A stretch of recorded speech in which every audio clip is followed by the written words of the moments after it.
the power of this technology goes so far beyond what like the typical like table conversation about VR gives it credit for. You know, like we talk about it as like a useful tool or an immersive, fun experience, but what we're talking about is like truly transformational.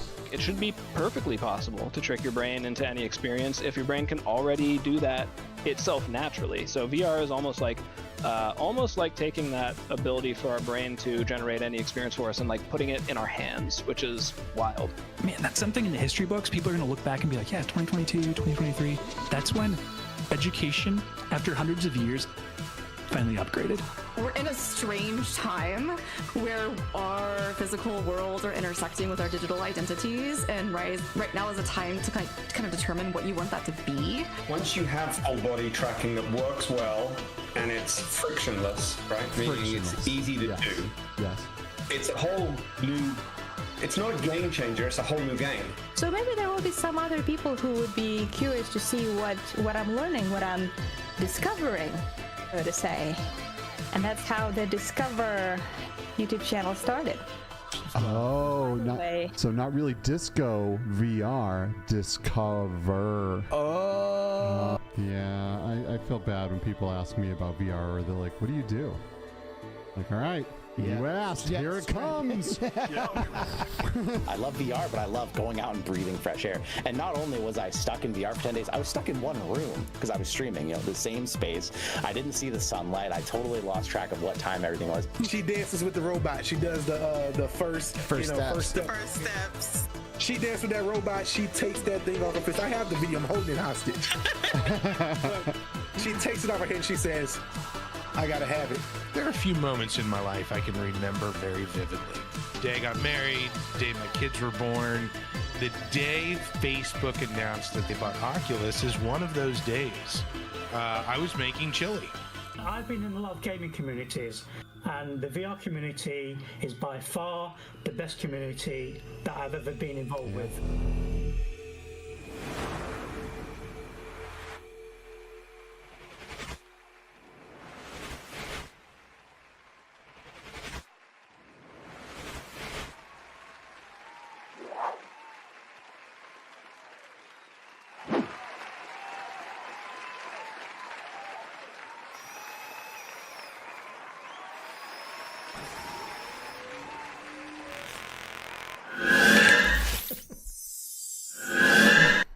Hello, everyone, and welcome back to the Between Realities VR podcast. I don't know if you're going to believe this, but it's episode 15 of season 7 of this show. I know. Like, I can't believe it's been 15. It's been technically more than 15 weeks since we started this season. Yeah, it has been. It's been like 17 or 18 weeks or something. Yeah. Holy crap. Of VR goodness. Holy crap. And it's already been an amazing one. I mean, I say already, 15 is, you're well into your season at 15 episodes, but it's been an amazing season so far, I would say. It's been awesome, and it's just going to continue to get better. It's just crazy. That it is. Yeah. Well, thanks for joining us, everyone. It's Friday, as it always is, on Between Realities. It's September 8th, 2023. My name is Alex. I am one half of the Between Realities crew. The other half is sitting right here next to me. It's my homie Skiva. What's up, Skiva? What's up, dude? How are you? I'm a little bit sick. I'm trying not to get him sick. Yeah, don't get me sick. I'm trying not to do that. I got a little bit sick. Don't worry. I'm fine, right? I'm here. Everything's good. He's alive. I am alive, and I will live. At least for a certain amount of time. But we're all getting out. There's no safe way out of this. No, there is not, my friend. There is not. We're all going to bite the bullet one day. Yeah. Welcome to Between Realities, everybody. It's September 8th, 2023. We're live on YouTube right now. But a lot of people don't catch it live, and that's perfectly fine. We still love you guys very much, and in fact, appreciate you more than maybe we say. So thanks for listening. What is it like replay crew or something? What do they call it? Like the VOD, video on demand, or all that stuff. But we are in audio only formats. We're on video formats. We're on Spotify and iTunes and Google Play and all the things. Top 10 podcasts on Audible too. So get your, on Audible. Yeah, get it on you Audible. And your Audible. There is no podcast on Audible. Go get it. Go download it. Okay, well, I mean, that's pretty much it, right? Like and subscribe, okay? Yeah, please do. We're trying to grow this thing, and it certainly helps when the subscriber number goes up. Quick little shout out to our channel members and our Patreons. Got to say that we love you dearly. Thank you guys. This past year has been probably the most financially strenuous on the Between Realities team, I would say, in terms of the things that we've been trying to do and execute. And we've been able to do everything that we needed to do thanks to the contributions of our channel members and Patreons and super chatters and all of that. So absolutely love you guys. We love you. Thank you. For sure. It's going to be an amazing day. It's going to be an amazing show. It is. And before we introduce today's guest, I want to take a quick moment to say hello to the crew, right? The Between Realities fam, the squad. It is the squad. Our squad. They show up every Friday, ready to go, and we love it. We appreciate you guys dearly. And I see getting things done in the chat. What's up, Jay Dunn? That's Jay Dizzle. He's the homie. Who recently put up a video today. You should go check it out. It's him playing Bounce Shot with Joy Rain and getting absolutely destroyed. By Joy Rain? By Joy Rain, yes. Whew. But it's great. They make great content. Bounce Shot this week during Labor Day did a tournament where they gave away a Quest 3 to the winner of the tournament. Yes. And I played in that tournament. Yep. And I could have won. I have the skills. Woulda, shoulda, could have done it. Didn't. Maybe fell slightly short. Yeah. But I took third place in that tournament, and it was really, really fun. That's cool. It feels great to play. That's cool. Yeah. I think it's an awesome game. There's a little bit of work to do in terms of like the bounce physics. Like every time I like go to bounce, like someone bounces on me, I swear I swat that ball. Yeah. And then all of a sudden, 2 of my cups are gone. Well, just like 11 table tennis, they're going to continue to finally polish that game until it's perfect. Exactly. Right? Exactly. For Fun Labs is awesome. Exactly. Yeah. Giving them the benefit of the doubt. Absolutely. And I hear Impact Reality may have had a little something to do with that tournament. So, I heard so. Thank you, Impact Reality, for the $15 that got PayPal'd to me for getting third place. That's pretty sick. Next time you should win. I wasn't being facetious. Like, it was $15 that I can go buy a VR game that I wasn't able to buy before. That's funny. Yeah, it was great. Right on. But I did want to win. You know me. Yes, I do. Obscure Nerd VR in the house. What's up, man? Hey, I just Andy. absolutely love these like sizzle reels that he's putting out of all of his acting stuff. I know, it's great. He's the real deal. It's great. He is. Q Creators here. He says The Weeknd. He's styling us. He's styling on us with The Weeknd this week. And he is always correct. Bluebell's in the house. Finally made it live. What's up, Bluebell? Hey, Bluebell. How's it going? Thanks for being here. Yeah, good to see you. Oh, yeah. First sip of coffee. Now we're going. Amelia Faust. Hello, everyone. Hey, Amelia. Good to see you. Michelle B. is also here hanging out with us. Gotta love it. Chris Hanney in the house saying, hey, fam, just logged down to see old Richie. Who's that? Nice. I don't know. What's what up, a champ. Chris? We grew up on the same street back in Oz all those years ago. Okay, we gotta find out what's going on with that. No way. Oh, that's pretty cool. Kensei Gaming in the house, our homie from the Game On Expo. What's up, bro? Kensei? Good to see you, man. Kensei is just downloading Demio, and we are going to get in there and rock that game. Now, there's mixed reality support. There's hand tracking. It's even in development for the Apple Vision Pro. I know. Boom. I know. Pretty exciting. Demio is just like Resolution Games, man. Just like leading the charge in terms of like providing a quality experience on like every piece of hardware. Everything. And it's completely cross-play. You can even play it with friends on the flat version. It's dope. Right? It's fantastic. I absolutely love it. Yeah, don't play with me unless you want to be told what to do, everybody. Okay?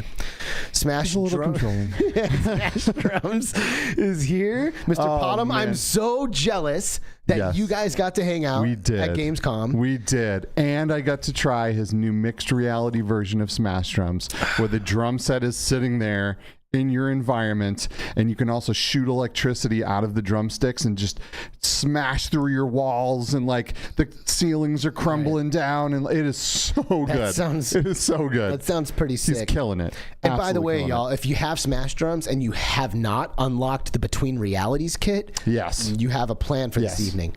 Play Smash Drums, get the Between Realities kit, and post a video. It's the best looking drum kit in the game. Hands down. Yeah. Easy. For sure. Easy. Creeper Betty VR is here. Hey, what's up, Creeper Betty? Up, Betty? That is the host of the Better Betty Late Than Never News, which is a quick, digestible VR news recap weekly. You should it's so good. Subscribing to Creeper Betty VR if you haven't. Go subscribe to Creeper Betty and check out all the latest things happening in the VR industry. Samson 143 VR from the Let's Talk Oculus podcast. What's up, Samson? How you doing? What's up, man? Good to see you. J. Brad is here right on time. One of our featured creators in our introduction. You got to love it. And another podcaster.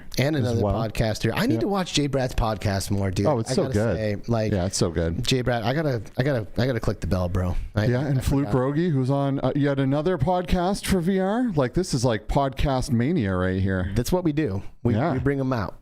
We bring out all the podcasts. Your milkshake brings all the podcasts to the yard. Hey, you said it. That's terrible. That's terrible. Hussein X. He's the real deal. And he's here with us. Mickey Bear, also here. One of the most... Mickey. How's it going? He's like the Santa Claus of the VR community. He is. He just comes in and it rains out keys. Gifts for everyone. Yep. Constantly. Arcanian saying good evening, peeps. What's up, Arcanian? What's up, Arcanian? Good to see you. Ashley C. Happy Friday. Hey, Happy Ashley. Friday, How's it going?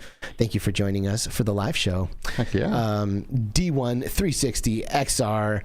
His plank is ready. Nice. Excellent. His plank is ready, baby. All right, moving right along here. Sean C. What's up, man? Hey, Sean. Tuning in for a live show for the first time. Yo, that's so great. Oh, cool. Thanks for coming. Desta T11 is here as well. What's up, guys? Good to see you, Desta T11. Hey. Fluke Rogi, right? You just mentioned, of course. Yeah. Saw him.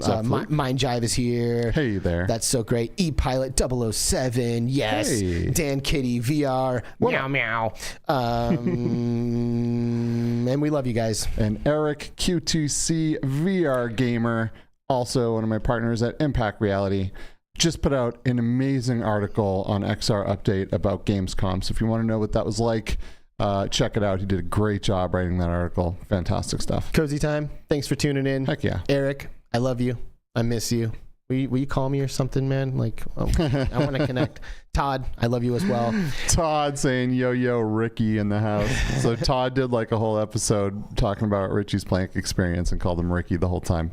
So, you know. Dude, has anybody in chat not been on the plank? All right, that's what I need to know right now. $9.99 super chat from Bluebell, hitting there with it, saying, "Missed you guys. I've been working. You've been working so hard. Thank you. Oh, thank you, Bluebell, such a sweetheart." And Space Denizen up in here. Thanks for joining me in my Firewall matches. Which, by the way, Firewall's running a lot smoother these days. Oh, people. good. So nice. if you've been waiting, it's probably a good time. I was able to get in this morning, and I am loving that game, dude. It's keeping me in the headset like only the last Firewall did. Cool. Yeah, I'm all about That's rad. it. Yeah, but anyway, has anybody never been on the plank? Because I feel like this is just... Hussein X says he has not been on the plank, which is pretty wild. Richie's plank experience is like a quintessential VR experience. And, you know, like I allude to in our description here, arguably the fastest way to prove to someone just like the ultimate powerful levels of immersion that virtual reality is capable of providing. Absolutely. And I don't know if when we started this show, I ever thought that Richie from Richie's plank experience would be showing up on the Between Reality spaceship. Right? But yeah, that's what's happening today. How sick is that? Very cool. So you want to know something though? I do. I don't know how to pronounce Richie's last name. I always ask ahead of time, and I'm so prepared, and I realize I'm about to introduce him as a guest, and I don't know how to pronounce it. Well, for the first time, you're fired. No! Everybody, please welcome to Between Realities from Richie's Plank Experience and Toast Interactive, Richie Eastes. Did you get it? Hey guys, I love it. How do I pronounce your name? Don't feel bad, man. No one knows how to pronounce it, and it's not pronounced how it's spelled. It's pronounced Eastes. Eastes. Okay, I love it. Eastes. Cool. So I think one of my ancestors was probably an English prisoner, and he wasn't sure how to spell his last name, so he just spelt it how he thought it sounded. But it's. Yeah, so don't feel bad, Alex. Okay, well, thank you. I mean, no one knows how to pronounce my last name, so it's definitely a sentiment that or mine. I can share. So it's all good. Last names are just like that. It doesn't even matter. Fair enough. You know. Fair enough. You're right. Yeah. But you know what? It's not Richie Eastes' Plank Experience. It's Richie's Plank Experience. You are Richie, man, the myth, the legend. Thank you so much for taking the time to join us on the show.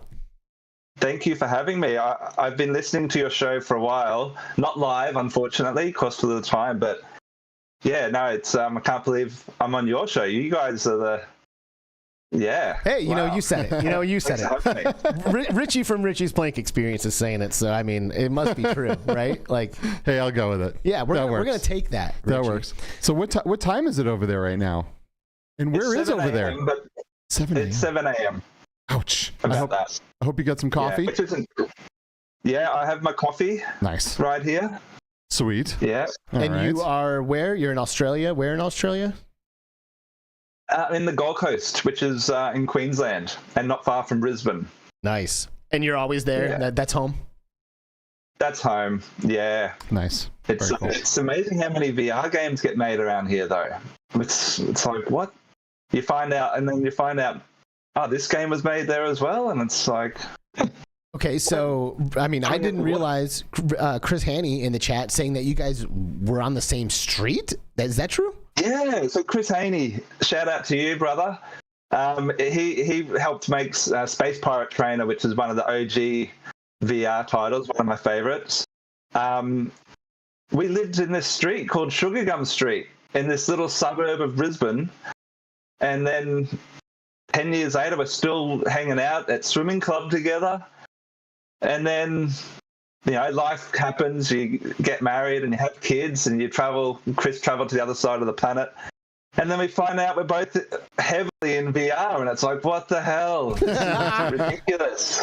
Man, and you guys like separately got involved in VR, and then like what, one day separately. Like then you like see each other like posting on the internet or something? Like how did you like reconvene and have that VR conversation? Oh, now that's a good question. I think I think one of us said hi online, and I'm like, what the hell? Nah, you're kidding me. Yeah, it was a bit of a funny story. That's so great. There's a 24 euro super chat flying in from Mr. Potom from Smash Drums, right? Hey, thanks, man. And he's saying, appreciate it. That deserves the baby air horn too. And he says, say hi to my boy Richie. Was awesome seeing you at Gamescom. You too, Chris, Steve, and Eric. That guy from Smash Drums is such a nice guy. Damn. I wish we lived closer so we could hang out more. Right? Yeah. He is such a nice guy, man. And a talented developer. Mm-hmm. So, Yep. And generous. Thanks for the donation, baby. We love you. All right. So where do you want to start here? Like, this is... I mean, I kind of want to just like start jumping in, you know? But like, do you want to like start things from the perspective of like some of your Gamescom interactions or something? Because I feel like that kind of is like the catalyst for Richie's appearance on the show today. I mean, yeah. So I mean, we both went to Gamescom and it was super fun, and we ended up meeting up at a Stoic party. So Stoic Interactive makes a cool tank game in VR. And we went there and we ate at this Korean joint, and it was really good. And you know, Richie walked in. I was like, holy crap, it's Richie. You recognized him? Yeah. Look, you see what kind of a super fan of VR Skiva is, that he recognizes you? I think it was I did not believe that for a second. I did not get recognized randomly. I recognized Skiva from watching the podcast.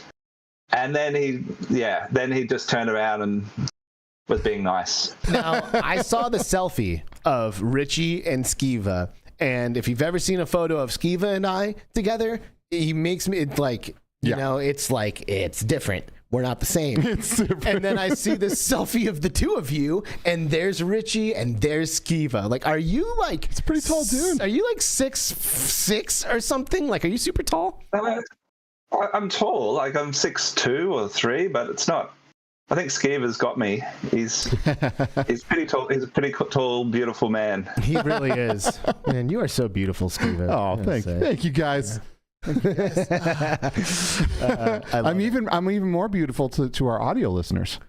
Yeah. Oh, man. All right, Dad, calm down. Calm down.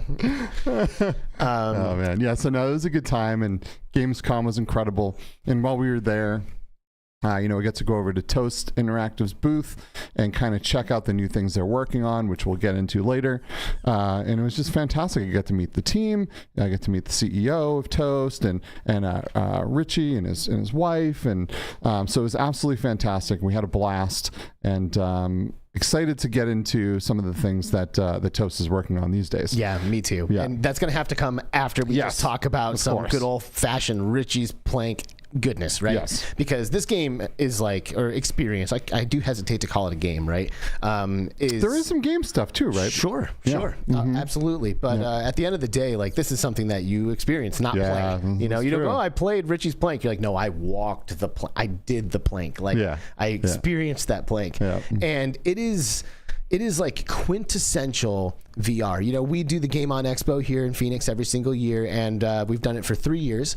And each year we bring a real plank, we put it into the space, we give it a nice wobble, and we let people come up and experience virtual reality for the very first time, sometimes on the plank. Yeah. And I think a lot of people have first-time virtual reality experiences on the plank. Yeah, I think so. And as we're watching people go through this, we can see just the power and the presence that's being delivered to people. That we see the biggest, most burly dudes in the world, who are apparently the bravest guys in the world, step up to this thing and back down really fast. Yeah, you see the legs start shaking. Mm-hmm. You see the palms start sweating. Mm-hmm. So, I have so many questions, but the first one, just after this little setup here, I guess I want to know is, Richie, what does it mean for you and the team to know that you are often people's introduction to the world of virtual reality? That fact is probably the thing that we're most proud of, that if it probably is most people's first time in virtual reality.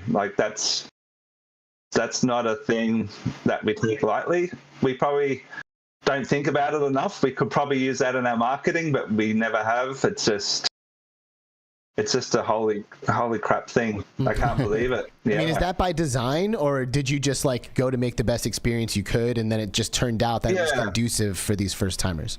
I'll answer that with where the idea came from. So Tony and I, Tony's my wife and part owner and ex-CEO. She grew the company to where it is today. We were on our honeymoon in Japan, but this is before VR. I think the HTC Vive had come out that month. And anyway, we're in Japan, Tokyo, on our honeymoon, and went romantically to a VR arcade. Cool. I love it. It's not very romantic at all, but hey, got to do something fun during the day as well. And then, so we turn up, and it's by Bandai Namco. Okay, cool. So, and everyone's familiar with that. Yep. Legendary game studios. And we're like, why not? Let's just have a crack. And you have to pay to register with your ticket. You go in, and you can do some experiences. And there was probably 20 VR experiences there. And all of them were empty, except one. And they built this tent. And screams were coming from the tent. And we're like, okay, let's go check this one out. And there was a lineup around the tent to have a go. And we're like, okay. And we knew it was some sort of plank because we saw a little ad for it. And like, okay, let's do it.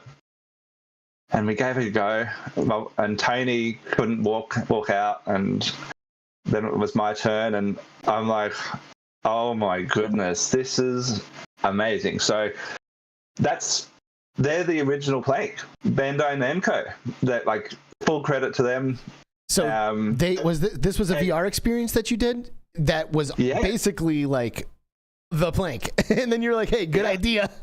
I'm gonna do that at my own crib now. Yeah, so I was a hobby game dev for 20 years, never took it seriously as a profession. And after coming out, it was very inspiring. I was thinking up mathematical ways to clone any size plank into your living room. So that's probably where we added some extra material. And then I've always wanted to fly around in virtual reality, so I'm like, if we build this city, we should fly around in it as well. So we did the base plank, which we knew would do well. We designed the tech to clone any size plank and match it millimeter perfectly into your virtual space. And yeah, we're like, look, we'll build a prototype, and if we get 1,000 sales by Christmas, we'll keep going. And it was 1,000 sales the opening weekend, and it looked hideous. Oh my goodness, it was just my developer art. But it didn't matter. It was the tech that makes it feel real. And you know, by the end of the year, we realized we needed to hire an artist. So we hired this guy named Danny Todorov, who made the PC version of Richie's Plank look how it looks today, which is still holds up really well. And yeah, we've been hiring people ever since. Wow. So the PC version, like you said, the graphics are absolutely incredible. And that's not to take away from the graphics on the Quest, but you know, the Quest is a mobile platform and can't do quite what the PC can. And it's absolutely gorgeous. And it's one of the reasons we don't, when we demo the Plank, we always bring a PC and like the full setup, because we feel like it's so powerful that, you know, every little bit of performance and realism we can get out of it, the better, right? And it is incredible that you can actually bring in an actual Plank, right? Me and Alex went out the first time we were doing this convention, and we bought a Plank, and then we couldn't get it in our cars, so we cut it in half, put some hinges on it, put some feet on it, right? And so all his idea. It up. It was genius. I was like, holy crap. I can't believe I didn't. So you can fold it up, bring it with us, set the Plank up, you know, make it purposely a little bit wobbly, because that is even more of an experience if it wobbles just a little bit, right? And then, you know, the first time people actually step out on that Plank and they feel around with their foot and they feel the edge of the Plank, and it's just so powerful. So to me, the Plank is like I don't want to say half of it, but like it's a big part of it. Like being able to like have this differentiating moment of like leaving the elevator and lifting your foot onto a new surface, I think really sells it. But I would, if I had to guess, I would say maybe 1 in 20 are using a Plank when they're doing Richie's Plank experience. Like, what do you guys have numbers on that? You got to use a real Plank. I'm like, if you don't plan on using a real Plank, don't buy it. Yeah. Like, I know that's counterintuitive to our sales, but it's so much better with a real Plank. It just tricks the brain. You consciously are thinking it's not real, but your subconscious is saying it's real. Even without the Plank, it's tricking your brain. Like, you know, there's someone in the chat said something about like, you know, thanks for providing us with the VR to ER content. And like most of these videos that I see of people just like swan diving by playing Richie's Plank experience are not on planks. Like they're just walking on the floor and still just complete immersion overload. I have to know what you guys think when you see videos of people doing crazy stuff in Richie's Plank experience, like swan diving into their televisions, or like just completely losing themselves in the experience and like maybe even potentially hurting themselves. Yeah, so we cringe pretty badly, like especially when we see the people standing around them not helping or not spotting them. What? Like we spot people so hard. And it does bother us. And we find it upsetting, and that's why we try to get the safety messages out there so strictly. And if you probably noticed this year, we show them every time you change the headset now. Just to be, I know it's annoying, but it's a good opportunity, I guess, for me to say what they are really quickly. Like, make sure there's 2 spotters, and I see those videos and they don't have the spotters, and I'm like, oh. And I can't stand those that push others. Oh, that's the worst. Or even just pretend to, because it just totally hurts the trust of the whole group. So the next person that has a turn, they're now not thinking about enjoying the experience. They're thinking about, is my annoying friend or partner going to be pushing me too? And it just wrecks the vibe. And man, that has to suck. Just honestly, it's annoying. That totally has to suck, because you guys made an experience that's supposed to be visceral and exciting and intense, sure, but it's also supposed to be safe, and it's supposed to like inspire like wonder and like, like feelings of like good feelings. And meanwhile, you now are very well aware of like the potential for the software to be misused by the users, and I'm sure you feel some I don't know, like I don't want to say like responsibility, but like you want to be trying to mitigate that as much as you can, but at the same time you need to preserve the integrity of the experience, and I'm sure that's a really hard line for you guys to walk. Yeah, it is hard to balance. Yep. No pun intended. It is. Yeah, we make sure when we demo this that we always have a spotter, and the spotter isn't just standing there. They are ready with every person to catch them if they fall, if they go to do anything dumb, right? Because at the end of the day, this is a lot of people's first time experience. Even if it's their second, it doesn't matter. If they get hurt or they do something and then they feel stupid because everyone saw that happen, it's just going to ruin all of VR for them, right? So we always want to make sure that everyone has a really good and safe experience. So what is it? What did you guys do? Like, how is Richie's Plank experience like the game that everyone just completely forgets where they are? Yeah, that's a good question. I just remembered the last thing not to do is to jump off. So don't. When someone says, "Can I jump off?" you say, "No, don't jump off. Step off." But yes. So, do you want me to talk you through a few of the tricks that we do when you're on the plank to make you feel absolutely? It? Yeah, that's what I'm asking. Yeah, so the elevator, being inside the elevator is the first one with the doors closed, because it makes you a little bit claustrophobic and everything is up close to you. And it's a certain sound. It's like just the music, the friendly dance, the friendly elevator music, right? And then when the doors open, everything happens all at once. The music stops, the wind kicks in, so that audio changes instantly. It becomes bright, not dark, and things become far away, not close. And as you start to walk out, it starts to transition again. And there's like 7 different sounds start to trigger. So the footsteps, the creaking of the plank. We play a heart rate of increasing elevation, so it gets faster and faster and faster. And instead of going back down again, it starts. It's like they use it in movies quite a lot to make you feel stressed. We play a slightly out of pitch violin. But these are sounds that are so low in volume that you shouldn't be able to notice them. And so you'll be surprised if you had noticed them. But then, and also wind from one direction into your ears. And I think even if you turn your head, it should change. Nice. The wind changes when you face a different direction to the wind.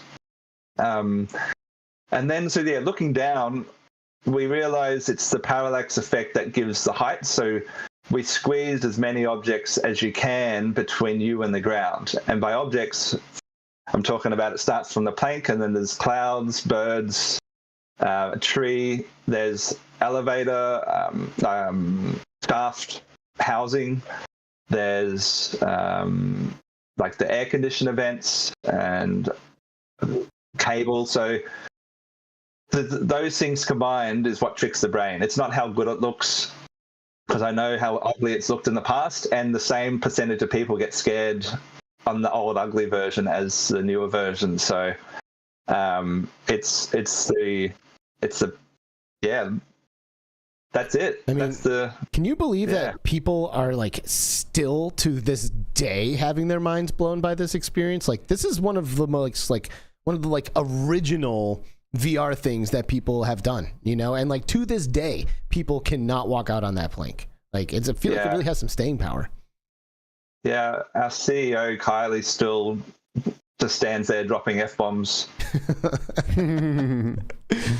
Which is pretty awkward. Yeah, I really like the effect too of the elevator doors being closed, and you can barely see through that crack.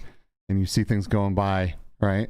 And then, you know, it's even more powerful, I think, the second time you do it because you know it's about to happen. But it's a good subtle little touch there. It really is. The crack. Well, we studied real elevators, and we noticed when they're going up, even though the doors are fully closed, you still see the light go bright and dark as the elevator goes up, as it hits the floors. And so we're like, we kind of emulate that by having the doors slightly ajar. And it was funny, our first review on PC was a negative review, and it was the doors don't close all the way. Man. And I'm like, oh no, this isn't a good start. But I have a feeling it could have been by, and this is just pessimist me, which I never am, it could have been by a competitor that was releasing a plank game at the similar time. Bandai Namco, dude. No. You think you can pull one on Bandai Namco? No, not Namco. Another company from a different country. Yeah. Oh wow! See, I didn't even know there was another plank experience. I mean, yeah. Well, we were both announced that we're making it at the same time, and our name was going to be the plank experience, right? Oh. And then when the internet says, they said they were calling it the walk. And I'm like, oh no one's gonna. That's not good. If you know anything about branding, and those names are too similar, and it won't have a spot in people's head to remember which one to buy. So I'm like, oh. And so Tony and I, like the night before release, trying to figure out what we're going to quickly rename it to. And I wanted to do like Jim's Plank Experience, which is my dad's name, just because I knew that can be trademarked and no one can like infringe on it or come up with a similar name. And we just needed something. It wouldn't have mattered. And then Tony's like, no, let's just do Richie. And I'm like, oh, all right.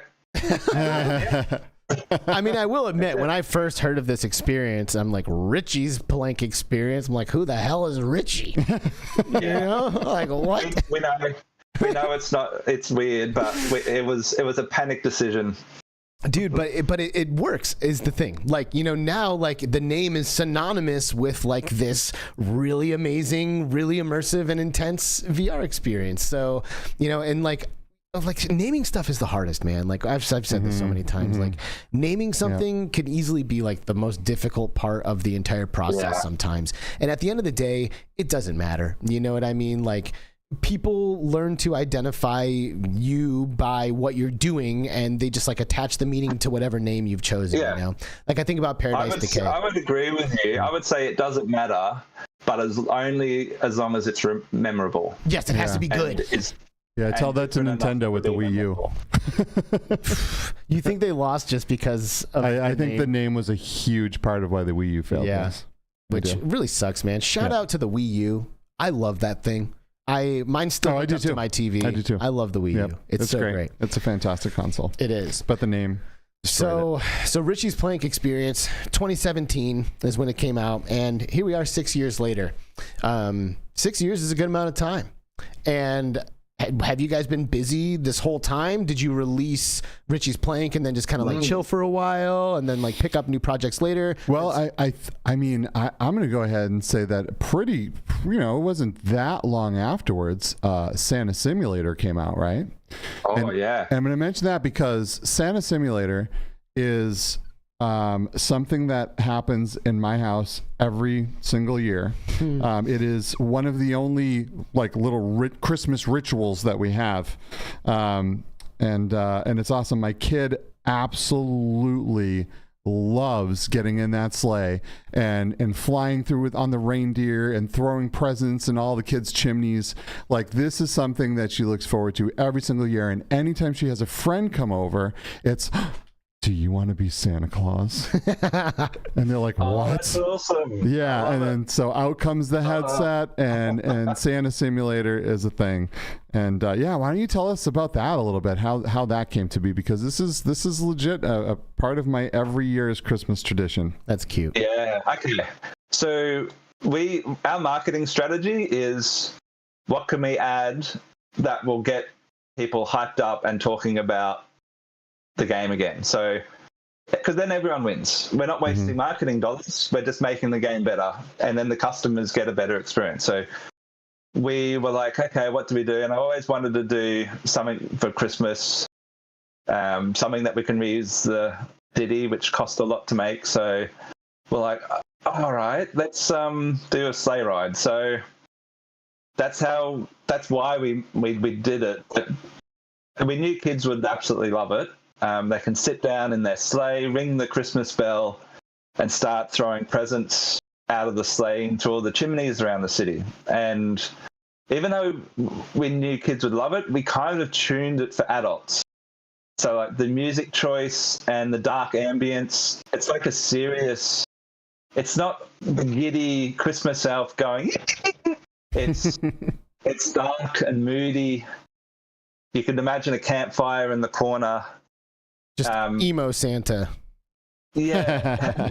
No, and just the music choice, we spent so long choosing the music and so if you, like, I nearly want to say, if you're feeling low on Christmas spirit and you're an adult, I'd give it a go, because we kind of were thinking of you when we made it. Well, that's cute. That's awesome. Yeah. That's a good way to describe it. And if you love Christmas, you're gonna enjoy it. But if that makes sense.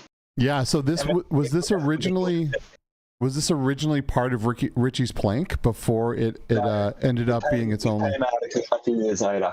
Oh, okay, gotcha. And where is this available? We do it as a standalone, but it is a standalone on Steam. But for all versions of Richie's Plank, I believe, maybe not PlayStation 1.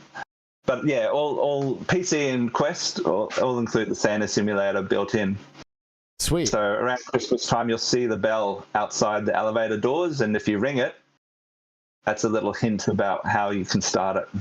Nice. And and it's standalone, so it's both in Richie's Plank and it's a standalone experience, so you can experience this either way you'd like. But it is a lot of fun. It will definitely get you in the Christmas spirit, and you'll never see a kid's face light up like you will when that sleigh takes off and the reindeer in front of them, and like they get to throw presents into the chimneys. Absolutely magical.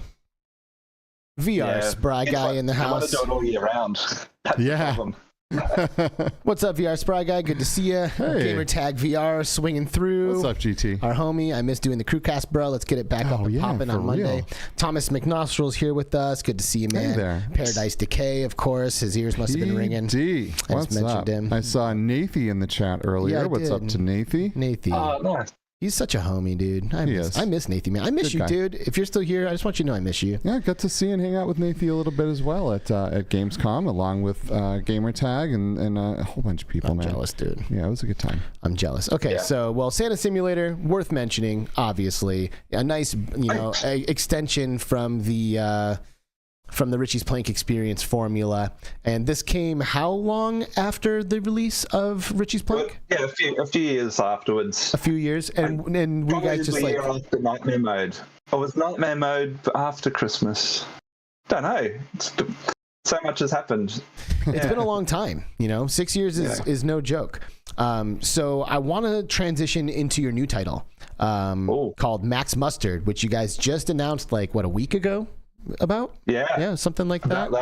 How long has this concept been thrown around at Toast Interactive? Tell us a little bit about the history of this project. Yeah, sure. Well, first I'll just say I know what you're probably thinking, or the audience is thinking, and that is, why on earth are you making a VR platformer?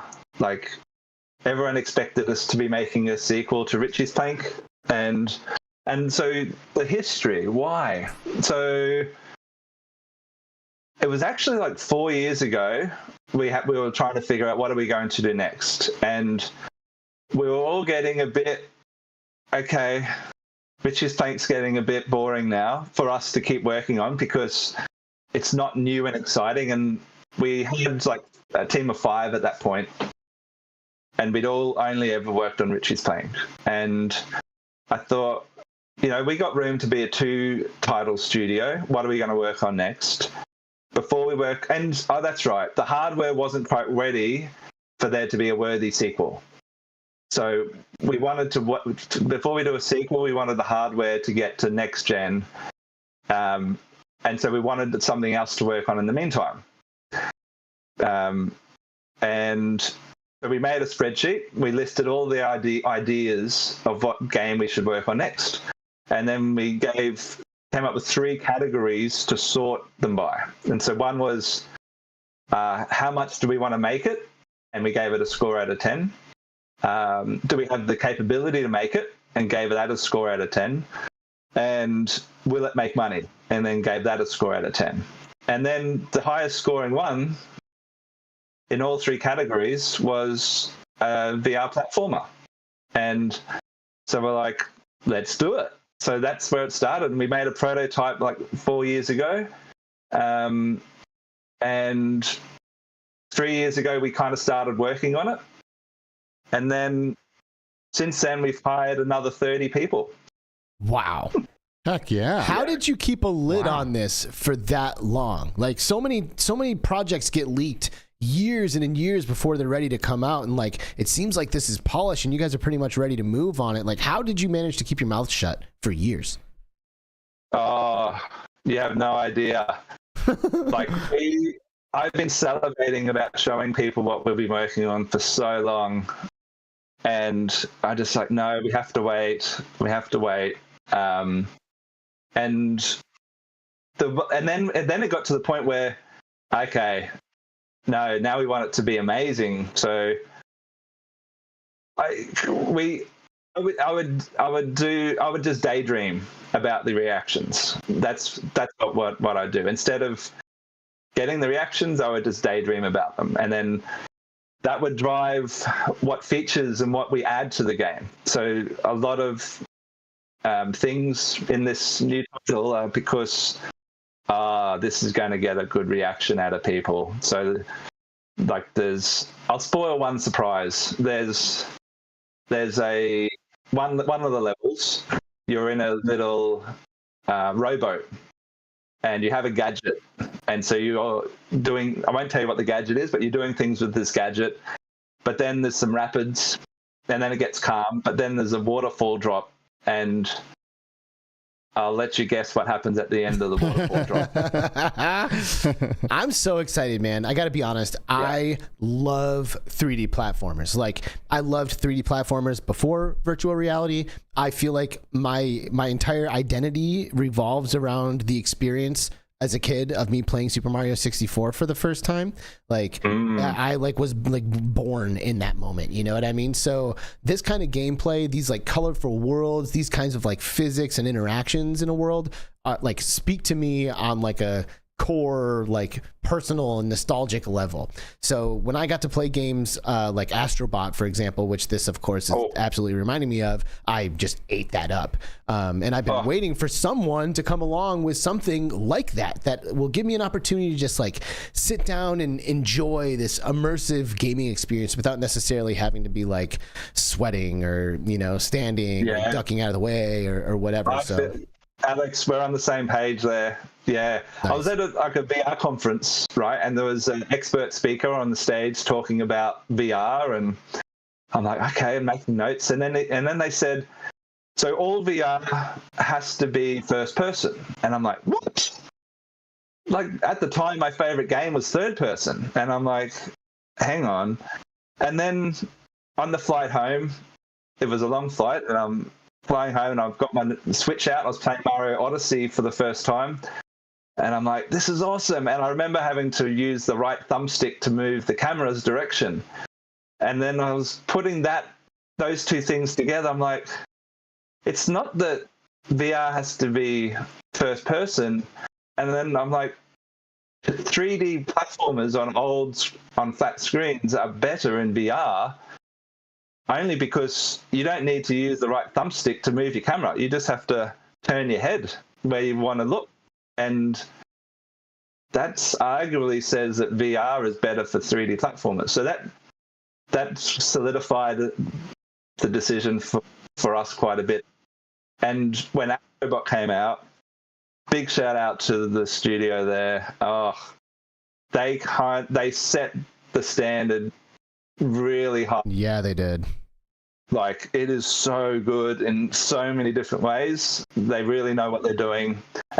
But what they've also done is they showed that third-person games have just as much chance of being a financial success.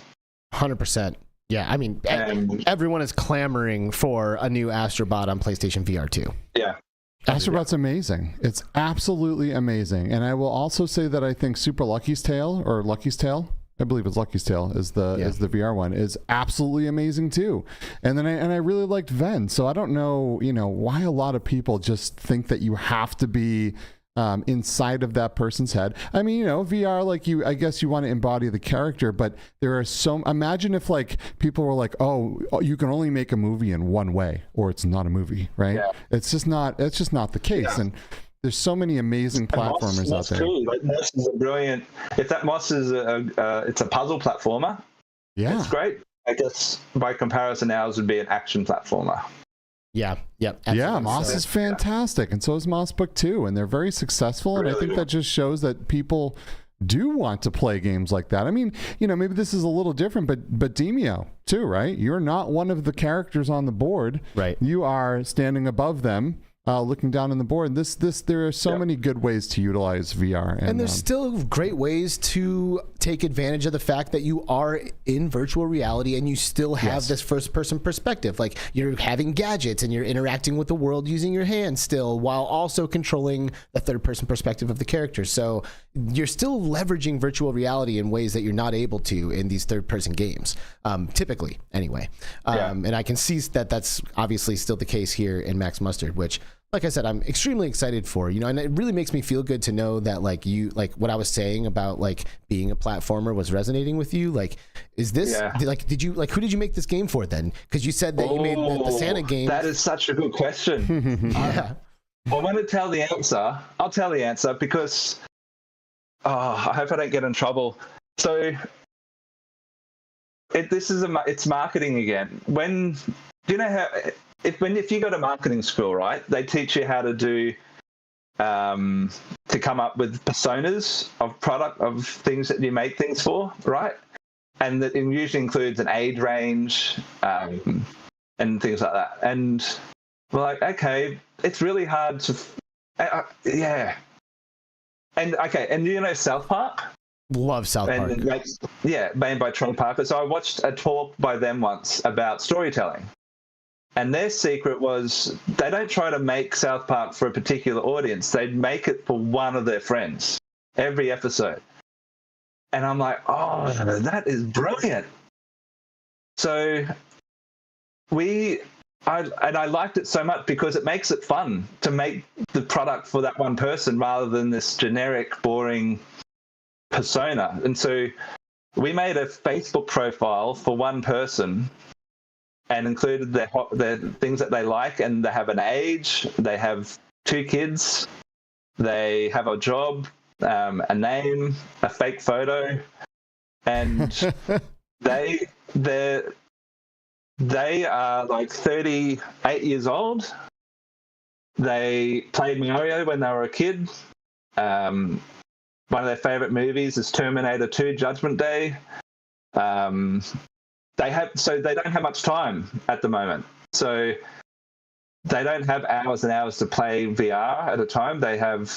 And so that influenced our game. So our levels are all under 10 minutes each. So you can play a level a day kind of thing. Whereas you play some platformers and it takes me an hour to finish some of the levels and I don't get through it. So we decided to do more short levels, and it has influenced. They watched Astro Boy, which is a Japanese cartoon when they were kids. So that's what influenced her having a jet boot. So flames coming out of the boot, and it was so much easier to follow a single persona, and it actually had real influence over the game rather than having a general audience. So yeah, does that make sense? It really does. And that's so interesting to me. Like, is that a typical strategy when like determining this kind of thing, or did you guys come up with that? It's definitely not typical, and we saw protests so often by people who are trained in marketing and like, Richard, that's not how you do things. And I'm like, but it's so hard following this one persona. If you give us a general audience with a general guidelines, our team, there's no way our team are going to follow it. That's to start with, because it's too hard to do. We don't have time to be referring to this general guideline. But if we have this one that's fun, we might check it every now and then. So that's the debate there. And it worked for South Park. It worked for us because we ended up making real decisions. Now, one thing that people see when they see the graphics, right, is, it's a kid's game because it's bright and colorful and it feels good. But like when you play 3D platformers, that's how you want to feel. And adults love playing games that aren't just dark and gloomy all the time. And because they have kids, we wanted to make it something that an adult can share with their kids as well. Mm-hmm. And a lot of VR games that get made aren't suitable for sharing with their kids. So this is, by them having kids means you have to consider their kids. If that makes sense? Yes, so it does. By association, not because our target market was there, it's just because they have kids and we want and they want something to share with them. So. Well, that speaks to me for sure, because there is something special about when I'm playing a game and I can also share that with my kid. I can't go put my kid in Ghost of Tabor, right? She's always like, Dad, what are you playing? Oh my God, I want to see what you're playing, right? I can't put her in After the Fall, but if I'm playing something like this, she's going to get excited too, and she's going to want to play it as well. And then we get to kind of share, that experience of these levels and these game mechanics and everything as well. And, she obviously loves Mario games and things like that. So I am absolutely stoked to get into this with my kids. So I do like that. Yeah, tell us a little bit about this world that you guys have built. Obviously, I understand the perspective of wanting it to be bright and colorful, right? But I'm sure there must be some direct inspirations for some of the visuals that you guys hear, and also like the character, and the name. Like, tell us a little bit more about that. Yeah, so the whole game is level design. Comes from the level design, and what's a good example from that? The levels are all long and skinny because we want the camera to move straight ahead, and same as Astrobot. So Astrobot figured that one out as well, and so we're like, what kind of world would have lots of long and skinny levels? And then we're like, oh, okay, so the world would be a torus and would form a full ring.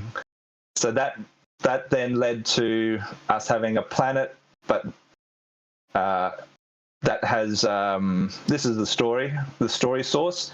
The planet has been too overpolluted, and so they had to start building skyscrapers to escape the pollution, the fog.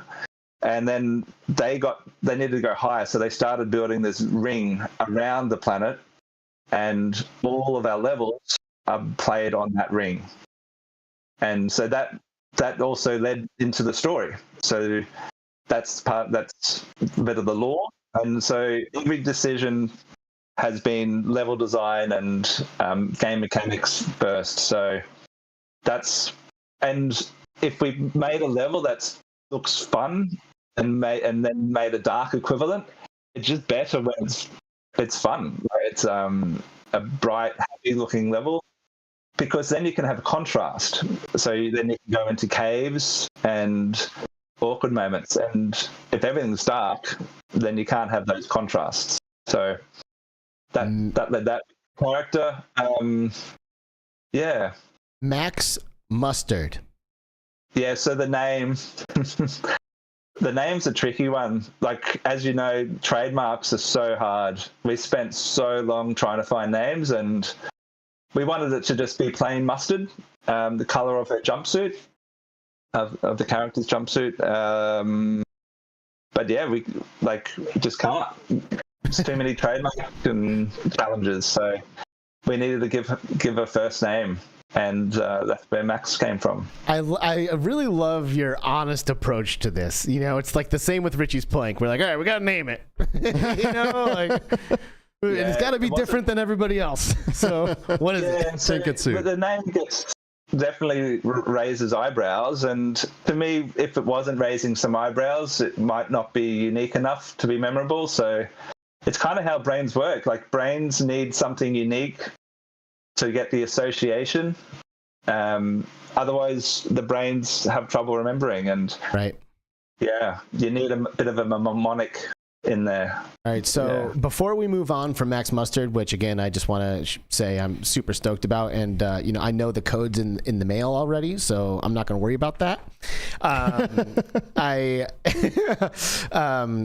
Yes, what was I going to ask you? I'm like too busy enjoying my own your own humor. My own humor. Yeah.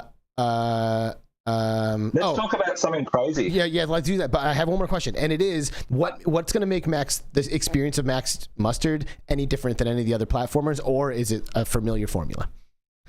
Oh, there's definitely a lot of familiarity. So we followed a principle called the Maya concept, which means it's a really good TED talk. If you make games, you should watch this talk, and it basically means when you make something, it should be the most advanced you can make something while still being familiar, because otherwise it doesn't catch on. So there's many things in it will be familiar. Where it's unique would be the first-person gadgets with the third-person gameplay.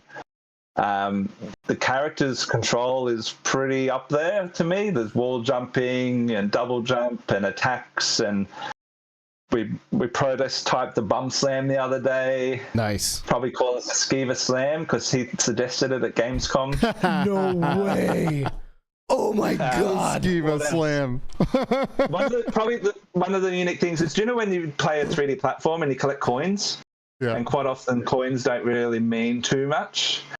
Well, in this game, the coins can be spent at the shop and you can buy upgrades and capabilities for your character. Great. Nice. And so there's a progression path where a lot of platformers, it's a small thing, but I think it's a good, exciting win and reason to collect coins.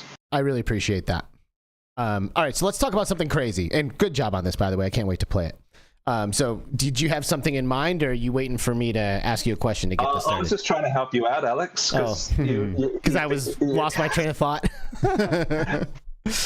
I gotta say real quick though, before we move on, if we're moving on from Max Mustard, that I've got to play the first couple levels here, and this game is so much fun. It's just as much fun as it looks. The mechanics are awesome. I really enjoy it. I again can't wait to play it with my kid too. But this game is in my mind already a smash hit, and I've only played the first couple levels. So good job. Wow. Oh my goodness. Good job. You made my day. It's gonna be a good day. Good, I'm glad. It's been a great day. All right, cool. Well, yeah, let's do a little let's go between realities here for a second before we wrap up the show.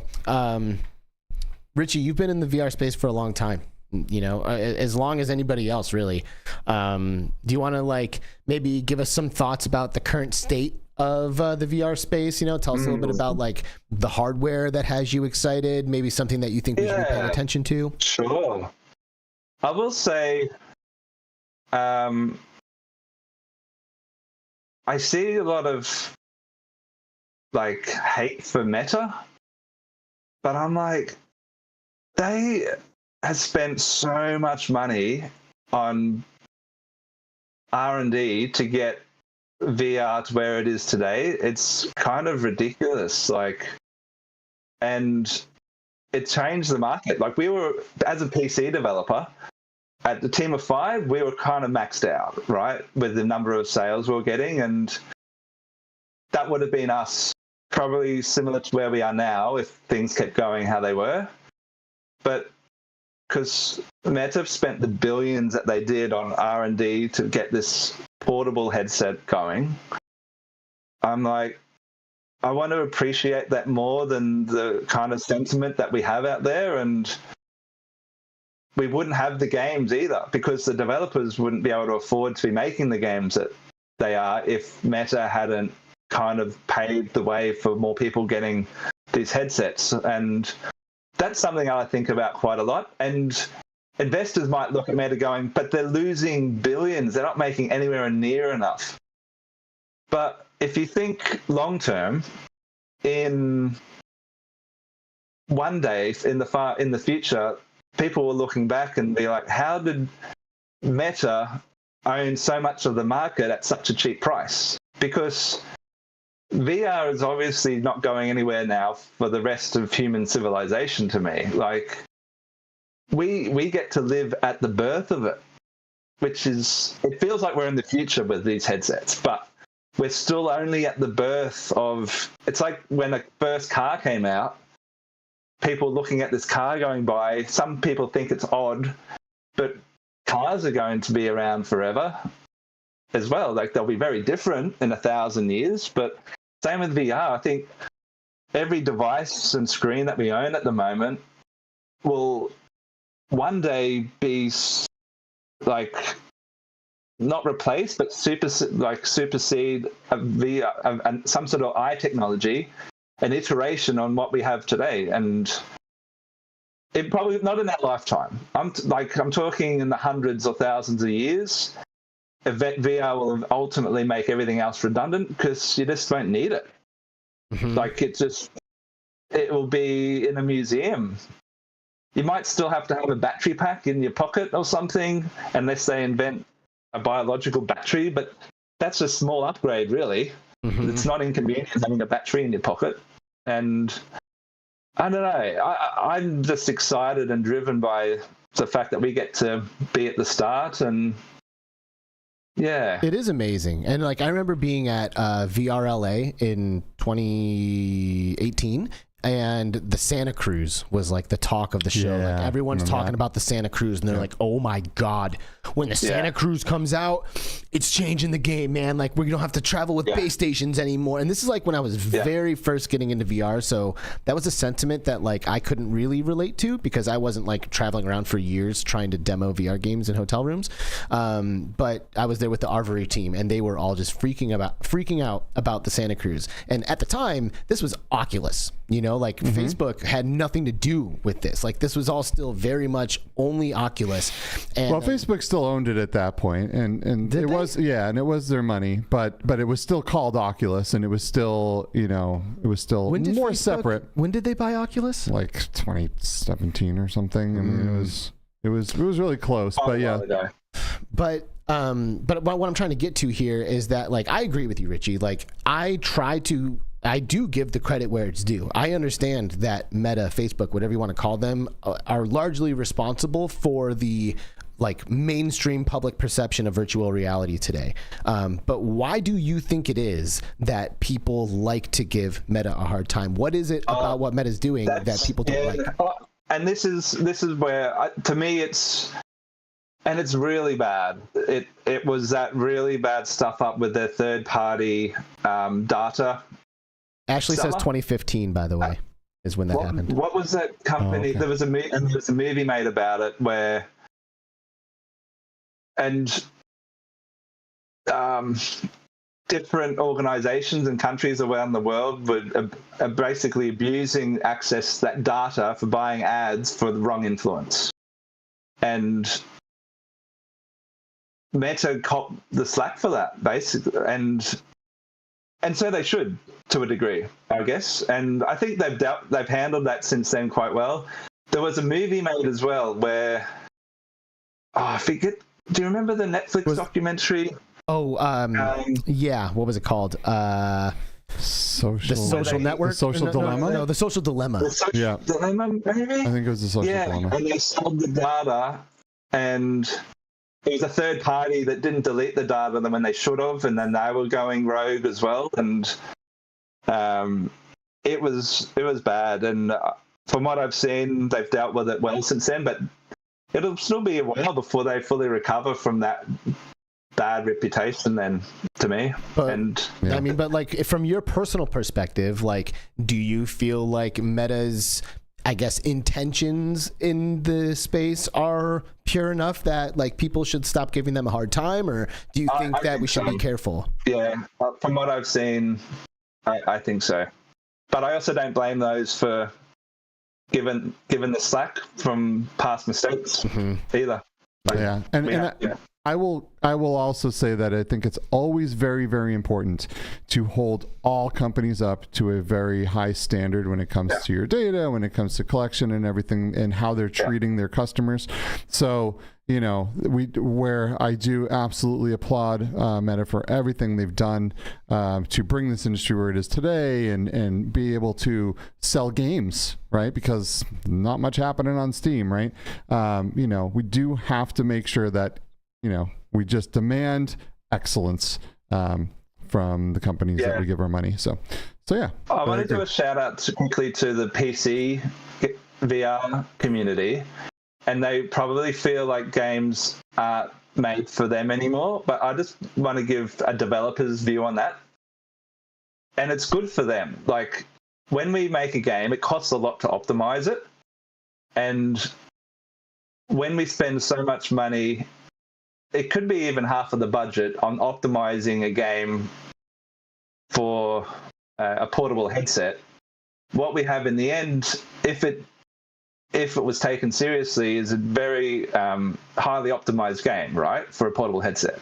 When that gets ported to PC, it's so much more we can do by making it even more amazing, and you can turn on all the fancy features that if we hadn't already optimized it for a portable headset and spent so much money optimizing for a portable headset, we wouldn't be able to do these extra things for PC when it comes time to optimizing for PC. So it's a different perspective it's a developer's perspective on that conundrum of, if that makes sense. Mm-hmm. Yeah. I'm right there with you, because I take a lot of these games and I put them on Steam. I turn all the graphical settings all the way up and the anti-aliasing all the way up and the frame rate all the way up, and I super sample, and all of a sudden now, you know, I have this game that runs absolutely amazing at the highest settings with incredible frame rates, that if it wasn't optimized originally for a mobile chipset, then no, it would be chugging along, right?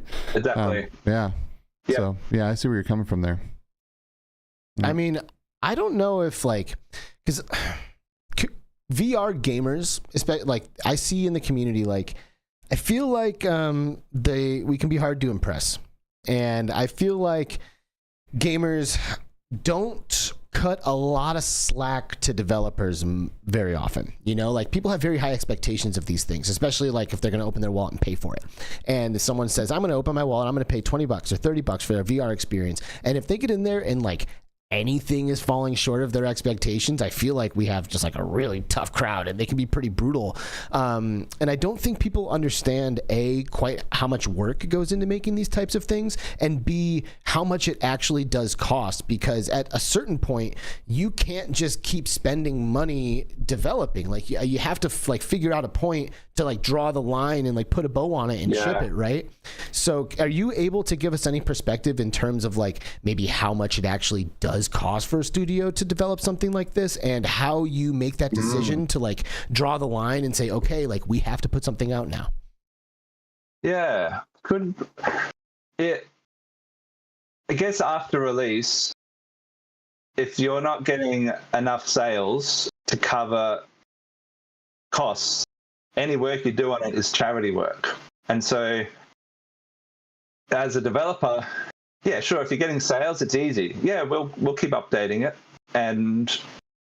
But if then a lot of games don't make a return on investment and never will. And so the developer is pretty much doing charity work at that point. And so that's the ones where I feel like, come on, guys, give them some credit. They're doing the charity work here. But yeah, if the studio is making bank, they should keep updating it as well. In terms of cost, some VR games might only cost the developers time. Solo developer, whatever wage they could have got is essentially the cost of the game. So a good developer, they might be on, I don't know, $80,000 a year, and that's if it costs them 2 years to make of full-time development. the game costs $160,000 to make. Yeah. But then other studios making games now, you would expect them to cost like $10 million to make. And then if you want to recoup your costs, you know, you do the damn math, right? Like, you know, $15 a pop to up to 10 million to break even, right? Or are there ways games are probably costing more? Yeah. Jeez. So, I mean, as a developer, is it difficult to like I don't know, time that out, right? Because you have to like say, okay, this is how much money we have. This is how much time we can get with that money. And this is the quality of a product that we want to release. So like, how do you make that decision to say like, okay, we're going to have X amount of content. It's going to look this good and we're going to spend this much before we finally ship it? Yeah, don't know. I'm just the game designer. Fair enough. There's other people doing it now, but yeah. So honestly, you have to predict how many copies you're going to sell. You'd multiply that out, but it's a guessing game. Like you have to have a good finger on the pulse about what's out there already. Some games don't get any sales, and then it's like, well, what did they predict? Right. You don't always predict right. It's a little bit of a risk management, I guess, which I don't really know much about. Yeah, I just want to make good stuff, good games that are fun to play, that are hard to put down. Amen. Yeah. Amen. Speaking of fun games that are hard to put down, do we have any kind of a release date or window on Max Mustard?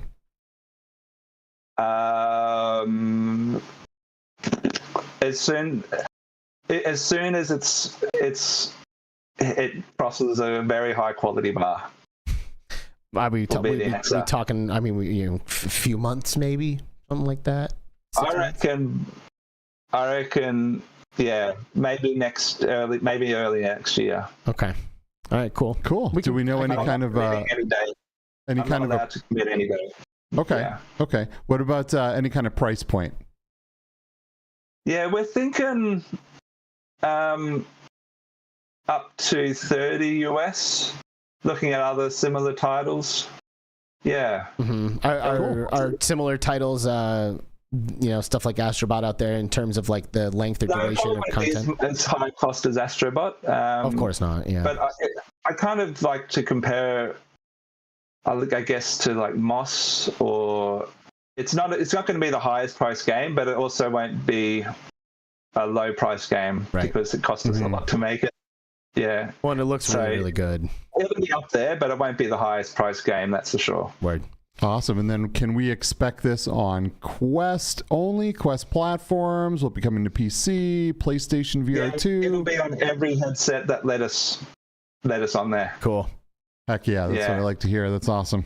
I love it. Very cool. Well, why don't you tell us something that just tell us something, right? Like we're going to be starting to wrap up the show pretty soon here. But I do want to just like get into your head a little bit more if we can, Richie. Sure. You know, like is there something that you think is like really, really important that's happening in the VR space that's not getting enough attention? Or is there something about like the future of VR that you think we should like dig into a little bit to make people more aware of? I think it's the portable headsets are going to be leading the charge for a while, unless you have a PlayStation 5 already. When PlayStation 5 VR games like Gran Turismo 7, if you own a PlayStation 5 already, I'd be like, get the PlayStation VR 2 headset. If you don't, you got to get the MetaQuest. Yeah. It's such good value, bang for buck. And I've been thinking about it. And do you know how Quest 1 is kind of getting phased out at the moment? Kinda. Yeah. It's like, it's less than 5% of the gamer base at the moment. Yeah. There's pros and cons to that happening. But at the moment, with the Quest 3's price point, I don't know, is the rumor about a Quest 3 Lite true? I don't Do you think reckon so. that's the true rumor? I don't think next so. year. I mean, I would think that it would be true. At least that's the direction they want to go, right? Because they want to get VR to 1 billion or so people, right? And how do you do so? You do so by releasing something that's affordable. They have always talked about wanting to have a SKU of the Quest that doesn't have controllers, that maybe has, the cheapest price point for the highest quality possible. So if they can, I do believe they will. I think they're going to try to hit all sides of the market here. I think we're going to have the Quest Lite at some point, if it's feasible, right? And I think we'll have the Quest 3, the regular Quest 3, and, there's been also rumors of a new Quest Pro that's being worked on with LG. So, I mean, they've done similar in the past with bringing the Pro and the Quest 2, but they weren't able to reliably remove the controllers up until this point. And now we're getting to a point where hand tracking is so much better already, and we're about to throw a depth sensor on top of that with the Quest 3. So I think we're going to get to a point where you might not need controllers, or the controllers are an upsell. Right? I personally would be really surprised if a Quest Lite came out. I think that they've already done a lot by having 2 different tiers of headsets existing with the Pro and then like the regular one. And I think introducing a third is like starting to go the way of the Pimax. Like too many options. Like normal consumers don't need 3 things to choose from, So I would be really surprised. They don't, but cheap. I would prefer a light version than a Pro version. Same, yeah. Because but as long as the light version had an option to buy the controllers later, right? That would be important to me, because so many games need the controllers now, which is an interesting one about the Apple Vision Pro. Like, I'm thinking, how are some of these games going to get ported to the Apple Vision Pro? Because they're just not concerned with games, right? That's not so. I think the bigger pot of people here are the non-gamer crowd. There's almost 4 billion non-gamers and less than 3 billion gamers, right? So Apple is reaching for the people that are looking to do things with their apps, with their photos, with their everyday life, with watching movies and just normal everyday Joe and Sally Walmart stuff. They don't care about games, right? But Apple, Meta also wants to break into that business market. They want people working in VR. They've done plenty of things with workrooms and trying to go in that direction. But in order to do so, you have to make it simple. There can't be controllers. It has to be easy to use. The UI has to be simple. You have to put on the headset.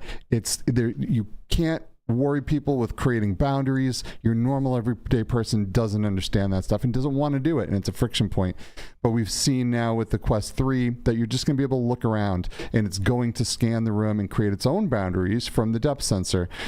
So we're starting to get rid of a lot of those friction points, and I think Meta as well as Apple, they do both want to be in that space too, where they're not just going after gamers. Gamers have been funding it up until this point, right? But the larger audience wants to do more. They want to hang out with people. They want to watch movies. They want to, if they can go bowling and stuff, great. But at the end of the day, people are sitting at their computers with a spreadsheet open. They're, doing normal everyday tasks. They want to know how to make a recipe. They want to know how to cook dinner. They want to know how to do these things. And how are you gonna get to those people? And I think, everyone's trying to figure that out.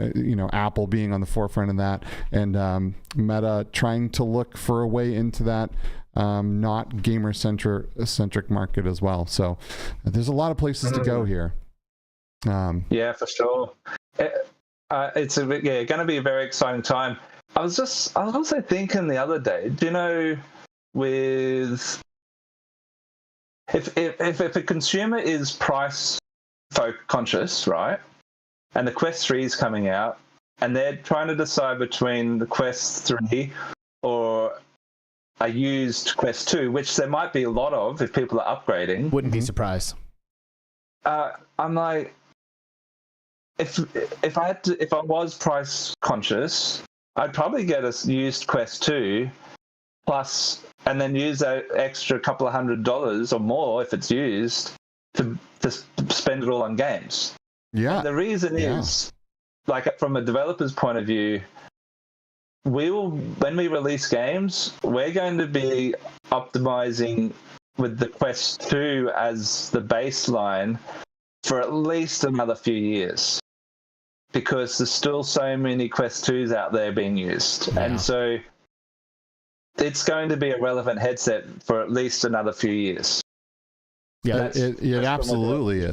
It absolutely is, because Meta has stated that they are also not discontinuing creating and manufacturing Quest 2s, right? That's going to be one price point. The Quest 3 will be another price point, but there's going to be a whole market of used headsets. And for any parent or anyone that wants to know, is this going to be something you're going to use one time and forget about it in a closet, or or is this something that you're going to be into? Absolutely going for that cheaper used option, or just the cheaper option off the store shelf, can sometimes be really good, and then you upgrade later, right? I think there's definitely a good path forward there. I don't think PlayStation did they stop selling the vanilla PS4 when they also made the PS4 Pros, right? I don't think so. It's always good to have that that market for both, right? Mm-hmm. So yeah, and if there's parents listening, it's not like at the moment the VR, the Meta headsets aren't like consoles where you have to buy the game again on the new console. True that. This is like your old games still work on the new headset. Which is a beautiful thing. That is beautiful. Yeah. That is beautiful. That really is. Oh, like putting on a new headset and you're presented with this whole catalog of games you already have. Quest 1, awesome. Quest 2, and Quest 3. Yeah. Just all right in a row. Absolutely. And and a lot of your PC stuff has cross-buy. Yep. Right, so even if you went back that far, a lot of it you can still get those games on your mobile headsets. So. Yep. Meanwhile, PlayStation, good luck. Yeah, I know. Like you don't get that from PlayStation. I know, and that's too bad. But I really do think that maybe from a development standpoint, it was really hard to change those tracking systems and go from a button push to analog thumbsticks. I think there was just a lot that went into that. I mean, I would have loved to have seen Sony come up with some kind of API that did all the work for the devs, but I just don't know. I don't know how possible that is. I mean, I genuinely don't know. Yeah. But it would have been great, and it would have sold a lot more PSVR 2s. But backward compatibility. Richie, do you have any thoughts on Valve right now in the VR space? No, and that's not from lack of interest. It's I haven't been involved enough. We can't buy the Valve headset in Australia. So pretty much no one here has one. You can't buy an Index in Australia? No. Wow, no kidding. We have to do the whole shipping trickery and no kidding. I had no idea. Wow. Yeah. Dang. Well, that's too bad. Your concern in your voice is like... Yeah, I mean, he loves it. I mean, for me, that's still my daily driver, and it's not for most people. Most people are mobile headsets. They're not, PC VR. Yeah. But for me, I still love my Index, and I've been using it since it came out in, 2020, right? Wow. And it's still king for me. The frame rate's amazing. The field of view is amazing. I love the controllers when they're not broken. It's decently comfortable. I love them. I do. And... well, not for me, they don't. But I respect that they suck for you. But I love that headset, and I cannot put it down. And I long for the day that I wrap that cord up and I put it on a shelf as a display piece, because I have more than a dozen headsets sitting there, and I keep saying, will this be the one? Will this be the headset that makes me put my Index away? Is. And it just never is. I'm like, please be the one. And I think the Deckard's going to end up being the one that ultimately makes me replace my Index. But I didn't know that it wasn't available still all this time later in some different parts of the world, and that's a bummer. Yeah, it is. Yeah. Dang. Well, what else, Richie? Because we're about to kick you off of this ship, so give us some parting thoughts. Oh, I just wanted to say thank you for saying such nice things about Richie's Plank and Max Mustard. We dream about what people will say, and I know all the developers and the art team and the animation team are all itching to find out what people think about the new title. And when we see such nice things and see people's face light up when they talk about the demo that they played, it makes all the hard work worth it. Like, it is hard work, and Yeah. Thank you very much. It's going to make their day when they hear people like you say such nice things about it. Thank you. Dude, Richie, thank you, man. Thank you. Like, we love when we have developers on this show because it gives us an opportunity to show our appreciation and gratitude for all of the work that you guys do. I am not a developer, all right? I don't have this perspective that developers have when it comes to creating these experiences. For me, I'm like a child that has like a magical book opened for them and like all the pages come to life, you know, like I am blown away by what you guys are capable of doing as developers, and to put your blood, sweat, and tears into experiences for people like us to just eat up and just enjoy is like incredible. So thank you so very much for everything that you've already done in the VR space and everything that you're continuing to do, because we wouldn't have these amazing memories without what you've done. So I really hope you're proud of that. Yeah, no, really appreciate it. It's like even just the little things, like the programming team has to figure out like when the hero jumps on an enemy. It's like, oh yeah, that'd be easy, right? But there's so many things at that point that happen. You got to play the sound, then you have to play the VFX at the right place at the right time. Then we want to freeze frame, because all good games that have good impact freeze from the. But in VR, you can't freeze everything, so you just have to freeze the hero and the enemy. And then it's like, oh, it's better if you slow it down really a lot, so it's not freeze frame. And then you can't do frames because in VR there's too many frames in a second. So you have to do how many milliseconds. And then you do like a flash for how many milliseconds, so it flashes white to really give that impact. And then how much smoke comes, and then what happens to the enemy afterwards. And it's like everyone there cares about all, like, so many little things like this for everything. So yeah, no, I appreciate you acknowledging what they have to do. So yeah, I mean, I'm just glad you guys are doing it and I don't have to. Like, you make the amazing experiences and we'll just sit here and enjoy them. But we really, really do appreciate you, and thank you so much for being a guest on the show. Like, it really is an honor for us to have such a prominent developer in the space join us for an episode. So thanks, man. Appreciate you. Thank you. Thanks for making the show. See you next time. We will see you next time. Don't be a stranger. Stay in touch. Send me that Max Mustard demo, like right now, like immediately. I need to play it. And we'll see you next time. See you. Thanks. Bye. Say goodbye to Richie, everybody. Thanks, Richie. See you later. Bye, Richie. Bye-bye. Bye. And there he goes. And he's gone. What an episode. So cool. That was fun. That was so cool. Yeah. Absolutely. It really was, man.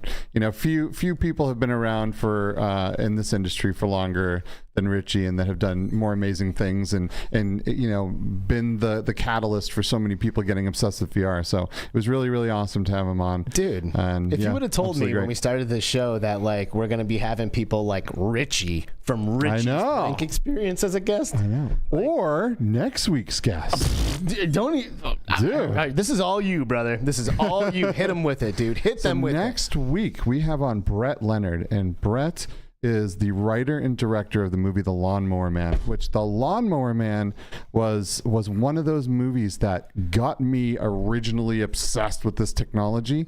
It really like dove into my brain and kind of took over and kind of started to mold who I am today. So I'm very, very excited. Brett's done The Lawnmower Man. He's done a movie called Virtuosity with what's his name? These are all big name actors in these movies. Really good stuff. But he's I have no idea how you're saying this so casually, man. This is the fucking Lawnmower Man that's about to happen on Between Realities next week. Like, this is such a big deal. We are super stoked. We have been waiting a long time to reveal this. And I didn't mean to interrupt you, but I just can't believe how casually you're mentioning this. I agree. and the fact that, you know, Brett has made movies about virtual reality for all these years, way before mainstream virtual reality was a thing, and is now in the industry, right? He has a couple different companies that are doing things in the VR space. This guy is a believer of VR from the very beginning to now. And I am just honored to have him on the show next week. We are so excited. I played so much of the Lawnmower Man on Super Nintendo as a kid. And this is like, I was too young to like really have watched the movie, so I just like had the game. I think my parents plucked it out of like a bargain bin or something, and they're like, here, play this. And I played the crap out of it. And like years later, meeting him at some of the events, and now he's going to be on the show. We're super stoked. So if you guys have not seen the Lawnmower Man, you have 1 week. Go watch that. It's on YouTube. You can watch the extended director's cut. You should probably watch it because the director is going to be on the show next week. And the director and writer. It's ridiculous. Okay, so we're really, really excited. I don't know what else. Oh, hi and bye. Thank you guys so much for tuning in to the episode this week. Please like and subscribe if you're new here. We would love to have you around. Shout out to our channel members and Patreons. Your contributions mean the world to us. Thanks for being a part of the Between Realities family. Recycled, Duggars K, Hussein X, Red/Ace, Sean C, Kenzie Gaming, Mickey Bear, Ashley C, Getting Things Done. That's the J Dizzle. Bluebell, Michael V, thank you for being here. That's a new name for me. Laszlo 216, Cleveland Heights represent, brother. Good to see you. Lamfords, thank you so much for tuning in and being a part of this episode. Thomas McNostril, Cozy Time, thanks for being here and checking out Between Realities. Reza 2020, thank you also for being here. Sojoba, that's a new name for me also. Really appreciate y'all checking us out and being a part of this. Amelia Faust, thank you guys so much. Yep, thank you so much. Paradise Decay flying in here, right? Todd and Eric from Q2C VR Gamer.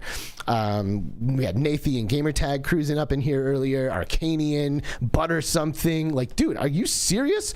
D1360XR, like, how many amazing people are going to be in our live chats? I can't believe it. Ryan B, also Joe Biden, President Joe Biden, even stopping into the chat, asking us if we're Team Edward or Team Jacob. Like, we have the best community ever. Dan Kitty VR, thank you also for being here and being a part of it. And if I didn't get to you, it's not because I don't love you. I promise. Hussein X, I think I said ePilot 007 as well. Woo! Wow. How about that? Thank you all. Thank you all. And if you're still here, do me a favor and go hop on Twitter and follow Skiva because I need like 5 more follows to hit 10K. I cannot believe I forgot that. I was supposed to mention that in the middle of the episode. It's all good. Everybody right now go on Twitter or X or whatever you want to call it and follow Skiva because he's going to have 10,000 followers by the end of the day. Congratulations on that. Thank you. Like pretty awesome. Thank you. Appreciate it. Wow. All right. Well, sorry for hitting you with an intense wave there, but I felt like I needed to get through it. Heck yeah.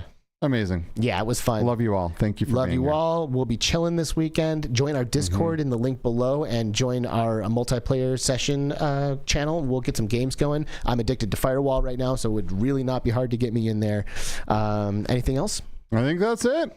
Have a lovely weekend, Until everybody. next week. Shout out Upload VR. We will see you guys next week with the writer and director of, The Lawnmower Man starring Pierce Brosnan, Brett Leonard. Have a good one, everybody. See you later. Bye-bye.